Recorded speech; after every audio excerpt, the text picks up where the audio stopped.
एक दिन smart AI assistant जंगल में आ गया। सब जानवरों ने सोचा ये क्या है। पैरट ने फ़ोन निकाला, मैं पूछूंगा, पर एआई ने आंसर दिया, मैं सिर्फ गेम मोड में काम करता हूँ। मंकी एक्साइटेड होकर बोला, गेम, डांस बैटल हो जाए।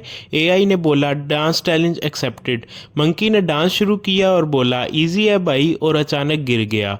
एलिफेंट बोला, अब मैं ट्राई करता हूँ। फ़ोन ने डांस स्टेप सजेस्ट किए। एलिफेंट हैप्पी मूड में डांस कर रहा था। तब लाइन की एंट्री हुई और लाइन बोला, जंगल का बेस्ट डांसर कौन है। एआई ने स्क्रीन पे डिस्प्ले किया, वोट के लिए लाइक करो। सब जानवरों ने फ़ौरन स्क्रीन पर लाइक कर दिया। एआई बोला, कॉन्ग्रेचुलेशंस, लेवल अप अनलॉक्ड, और एक फ़न फिल्टर ऑन हो गया। सब जानवर सुपर हीरो कॉस्ट्यूम्स में आ गए। पैरट हंसा और बोला, अब हम वायरल सुपर हीरोज़ हैं। एआई ने एंड में अनाउंसमेंट किया, सब्सक्राइब कर लो वरना नेक्स्ट लेवल मुश्किल होगा। सब ने सब्सक्राइब किया और जंगल का चैनल नंबर 1 बन गया।